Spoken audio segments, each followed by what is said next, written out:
ሜራ አሁንም ሌላ ሴራ አድርጋለች ማለት ነው። ሉሃና ላይ አሲድ ለመድፋት ማሰቧ ሳይበቃት ይበልጥ ደግሞ ሉሃና እሷንም ለመበቀል ብላ ያደረገችው ነገር አሁን ላይ ሉሃናና አድናን ዋጋ እንዲከፍሉ አድርጋለች ማለት ነው። ሉሃና ካደረገችው በኋላ ምንም እንኳን ጸጸት ተሰምተዋት ነበረ።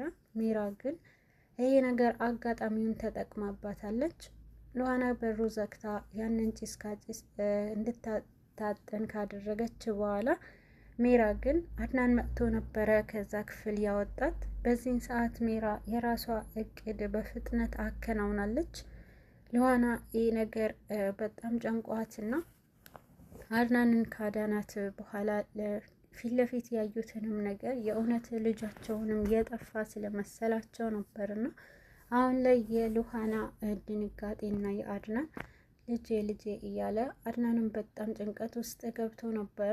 በዚህን ሰዓት ሉሃና እባክህ ይቅርታ አድርግልኝ፣ ይሄ በጭራሽ እንዲፈጠር ፈልጌ አልነበረም ያለችው አድናን በጭራሽ ይሄ ነገር ልጄን እንዳላጣው ይህንን ብታደርግ ይሻልሻል ሉሃና፣ ሌላ እንላቀቅም እያላት ነበርና በዚህን ሰዓት ሉሃና በጣም ጭንቀት ውስጥ ገብታለች። ሮቤል ግን ከሉሃና ጋር ያለውንም ግንኙነት በምን አይነት መንገድ ነው ሉሃናንም እኔ ቀድሜ ብበላት አድናን በጭራሽ ትንሽም እንኳን እሷ ጋር መቅረብ የለበትም እያለ ነበርና ሮቤል የራሱ የሉሃናን የእሱ ለማድረግ ሲያመቻች፣ ሉሃና ግን በጣም መጥፎ በሜራ ወጥመድ ውስጥ ገብታ ነበርና ሜራ ስትነቃ ፊት ለፊት አይኗን በመከፈተችበት ሰዓት አንቺ ከፊት ለፊት የዞር በይ፣ ምን ታደርጊያለሽ? እዚህ ውጪልኝ እያለች ስትጮህባት ነበረ።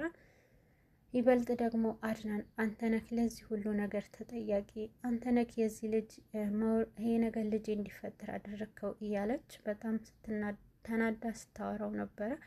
አድናን እባክሽ ተናሽ ሜራ፣ ወደ ሕክምና መሄድ አለብን እያለ ሲለምናት ነበርና በጭራሽ እናንተን ላምናችሁ አልችልም፣ በተለይ ሁለታችሁ ከፊት ይዞር በሉልኝ እያለች ስትጮህባቸው ነበረ። አድናንንም በቃ አድናን እኔ እናንተ እንውጣላትና ሮቤልን ጠርቼ እሱ ይወስዳታል እያለች ነበርና ወደ ሮቤል አምርታ ሮቤልን አምጥተዋለች ወደ አድናን ወደ ሜራ ማለት ነው። ወደ ሜራ ሮቤልንም ስታመጣው ሮቤልንም በአንድ ነገር አስማምተዋት ነበረ ለሉሃና አንቺ እኔና አንቺ ከዚህ እንጥፋ ካላት በኋላ ይሄ ነገር እሷ ብቻ ሜራ ልጇ ይትረፍ እንጂ አንተ የፈለግከው ነገር አድርግልሃለሁ ብለዋለች። ተስማምቶ ወደ ሜራ ሄዷል። ሜራ በዚህን ሰዓት ሉሃናንም ማየት እንደማትፈልግና ከፊቷ ዞር እንድትል በጣም ትትጮባት ነበረ። ሉሃና በዚህን ሰዓት በጣም ተጨንቃና ይበልጥ እባክሽን እኔ እኮ አንቺን ለመረዳት ነው የምሞክረው እያለች ነበረ። አንቺ በጣም መጥፎ ሰው ነሽ፣ ልጄ አንድ ነገር ይሁንና አንላቀቅም ብላታለች። በዚህን ሰዓት ሜራ ሉሃና ተናዳ ከክፍል ወጥታለች። ሮቤልም አሁን ላይ ለምንድን ነው የምትባዩ ነገር የማትሰሚውና ለምን ወደ ሕክምና ሄደሽ ልጅሽንም አታድኝም እያላት ነበርና አሁን ላይ እነሱ የሚገባቸው ነገር ለማስገኘት ነው እያለች ምንም እንዳልተፈጠረ ለማድረግ ሞክራለች።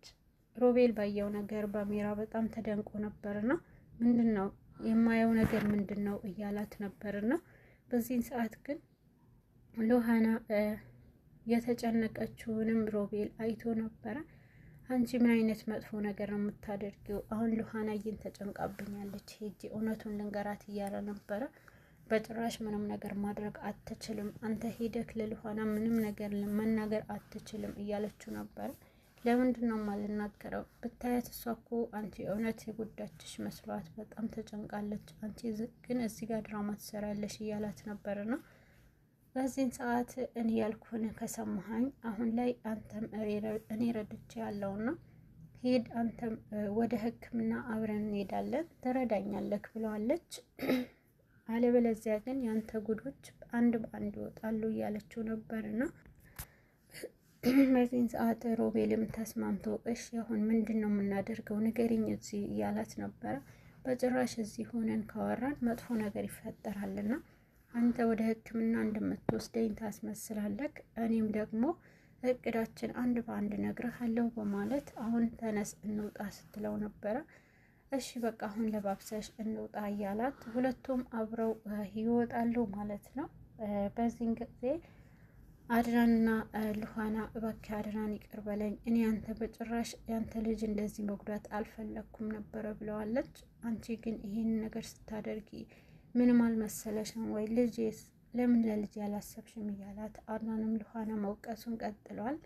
አንተስ እስኪ ለኔ አስብልኝ፣ አሲድ ልትደፋብኝ እኮ ነበረ ገና ላልተወለደው ልጅ ብለክ እኔን ወደኋላ ጥለኸኛል እያለችው ነበርና ሉሃና በዚህ ሰዓት በጣም ውስጧት ተሰምቷትና አድናንም ያዝንልኛል ብላ ነበርና ቢሆንም አሲድ እኮ ነው ልትደፋብሽ የነበረ ብሎ ቀለል አድርጎ ይላታል። በዚህን ጊዜ ይህን ያክል ከሆነ እኔ እናንተ በጭራሽ ልንግባባ አንችልም ብለዋለች።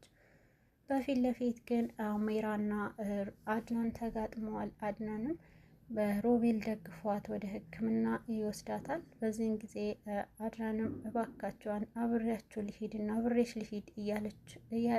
ልሂድ እያላት ነበረ። አድናን አንተ ፊት ለፊቴ ላይ አልፈልግም፣ አሁን ላይ ከኔ ጋር ወይንም ልጅህንም ማግኘት ከፈለግ እቺ ሴትንም ከዚህ እስከምመጣ አስወጣልኝ ብለዋለች።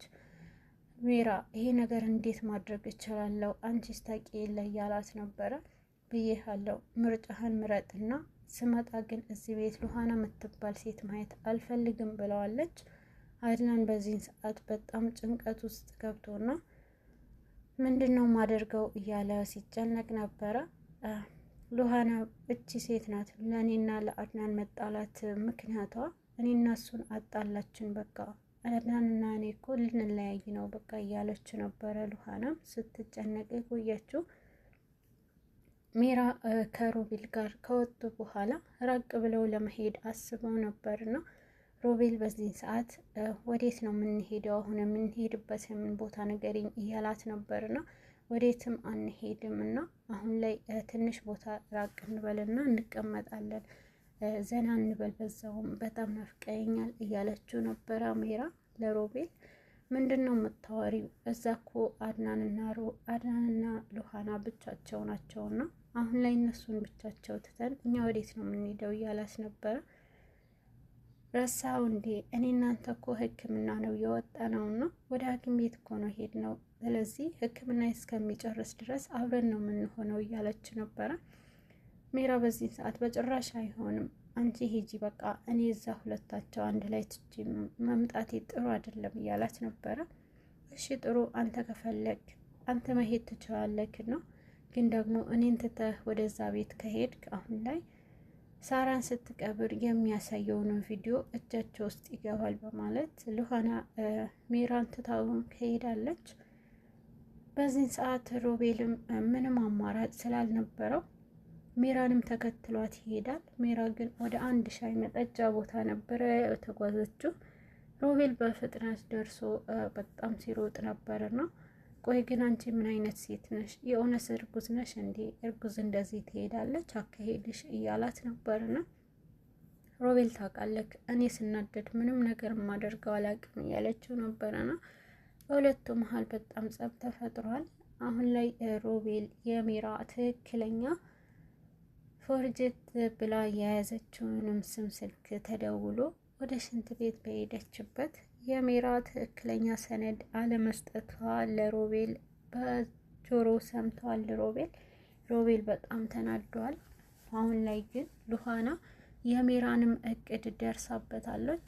ሜራ ያደረገችውንም ነገር ትክክል ምንም እንዳልሆነች የእውነት በራሷ ነው አረጋግጣለች። ይሄ ነገርማ ትክክለኛ ሜራ ውሸት የሆነ ክፋት እየሰራችብን ነው በማለት ሜራ ትክክለኛ ልጇን እንዳልወረደባት አረጋግጣለች። ሉሃና በመታጠቢያ ቦታ ላይ ያየችውንም ደም የመሰለው ነገር ነበረ ሊያጠራጥራት ሉሃና።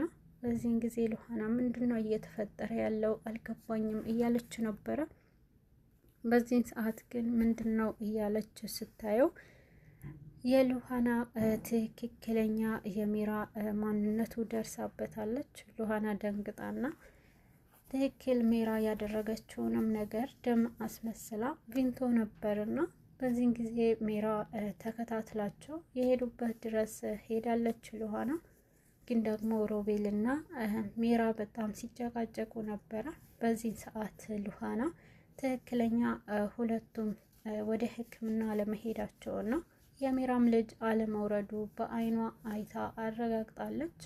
ሜራና ሮቤልንም አፋጣቸዋለች ሉሃና። በዚህን ሰዓት አድናንም ወደ ሽንት ቤት ነኝ ብላ ከሄደች በኋላ አድናንም ሲቀርባት ወደ ክፍሏም ሲያጣት ወደ ሌላው ሲፈልጋት ነበርና ግን ደግሞ ሉሃና አሁን ላይ የምትፈልገውን ነገር ለማድረግ ወደ ሮቤልና ወደ ሜራ አምርታ ነበረ። አሁን ላይ የሜራ ሴራና የሮቤል እቅድ ከሽፎባቸዋል ማለት ነው።